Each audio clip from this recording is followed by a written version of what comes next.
नमस्ते दोस्तों, life lessons में मैं एडवोकेट आशीष हड़के आप सभी का स्वागत करता हूं। आजादी, स्वातंत्र्य,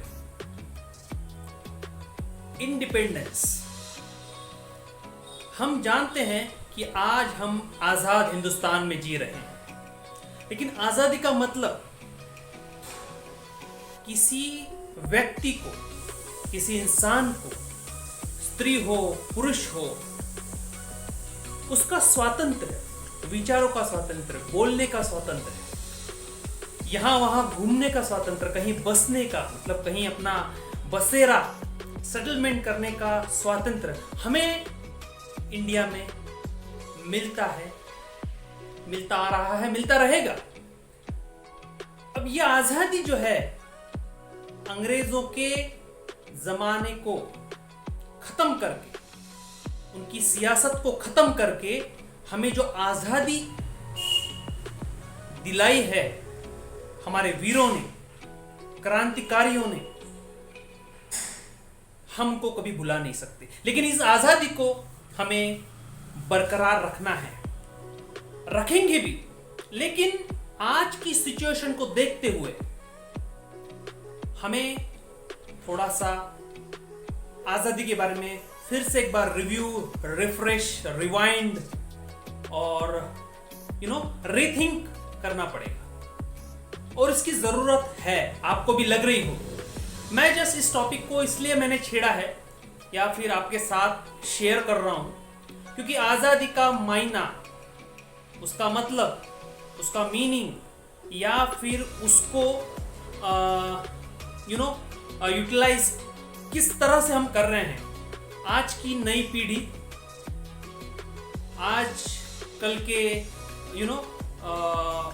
बूढ़े या फिर एजेड सीनियर सिटीजन्स, आजकल के पति पत्नी, आजकल की फैमिलीज, आजकल का समाज, आजकल का पॉलिटिकल सिस्टम, हर एक एंगल से यदि सोचेंगे तो हर एक फील्ड में अपने अपने तरीके से आजादी को टिक किया जा रहा है और जिंदगी चल रही है। भारत के संविधान ने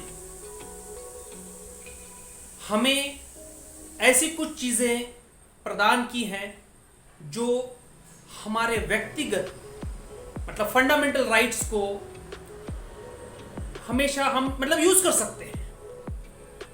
अब इसका जो इस्तेमाल है वो सही ढंग से हो रहा है या नहीं, इसका एक लिस्ट या फिर हमारे अलग अलग प्रकार से इसको यूटिलाइज करने का जो तरीके हैं उसको थोड़ा सा एक बार देखना पड़ेगा। जानते हैं कि हमारे फंडामेंटल राइट्स में और आज की जो न्यू जनरेशन है उनको क्या लगता है, उनके क्या विचार हैं और आजादी का मतलब उनके लिए क्या है। आइए जानते हैं। आजादी का मतलब आज की नई पीढ़ी के लिए थोड़ा सा जो मैं समझ रहा हूं, मुझे सोशल मीडिया के थ्रू कुछ भी देखने का, किसे भी फॉलो करने का, कुछ भी सुनने का, कुछ भी बोलने का पूरा हक है, पूरा अधिकार है। बिल्कुल करेक्ट है, होना भी चाहिए, है भी। संविधान ने ये हमारे लिए एक प्राविधान, एक ये सुविधा दी है, एक हमारे इंसान को उसके विचार, उसकी बोली या फिर उसका वाणी या फिर उसके शब्द, उसका भाषण, उसको और व्यवहार को। लेकिन संविधान ने हमें इसके साथ साथ दिए हैं हमारे कर्तव्य। दोस्तों, इसको शायद नई पीढ़ी थोड़ा कहीं लूज लेती है या फिर ग्रांटेड ले लेती है। उसी से मैं थोड़ा सा कभी मैं या हमारे 45 वाले जो हमारे एज के लोग हैं वो थोड़े से परेशान हो जाते हैं कि भाई अगली पीढ़ी इस देश को प्रॉपरली संभाल पाएगी या नहीं। संभालेगी 100%, ये भी हम we are confident about it. लेकिन एट द सेम टाइम ये सोचना है कि कर्तव्य निभाना, मतलब your duties, we are talking about rights and duties now. आजादी का जो दो पहलू है, इफ आजादी is a coin, it has got two sides. एक फ्रीडम, मतलब आपके लिए फ्रीडम, आपका स्वातंत्र, आपके अधिकार, आपके हक, और दूसरा साइड है आपके कर्तव्य, आपकी ड्यूटीज, आपके रिस्पॉन्सिबिलिटीज, आपकी जिम्मेदारियां। दोस्तों, मतलब ये सारे एज के लोग तो मेरा ये छोटा लेक्चर या फिर आपके साथ शेयरिंग ऑफ व्यूज सुन ही रहे होंगे, लेकिन ये ध्यान में रखते हुए चलना है कि आजादी के ये दोनों पहलू, इस कॉइन के दोनों पहलू, दोनों साइड्स पैरेलली चलते रहे, तभी कॉइन का मीनिंग और उसका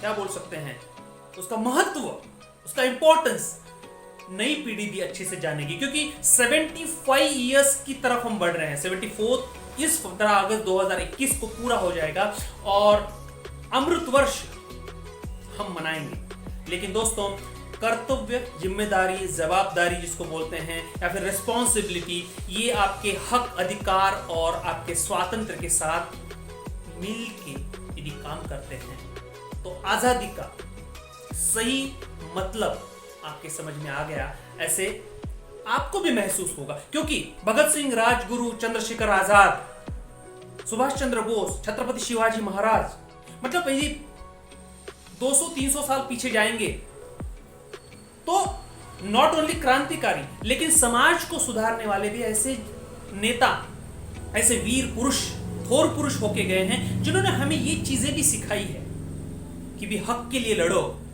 लेकिन जिम्मेदारियां मत भूलो। सो 1 + 1 11, एंड ये जो 11 वाली बात है वो आजादी की बात है, मुझे लग रहा है। तो आजादी को ठीक से समझने के लिए दोनों बाजू हमको समझना जरूरी है। ये एक बात होगी।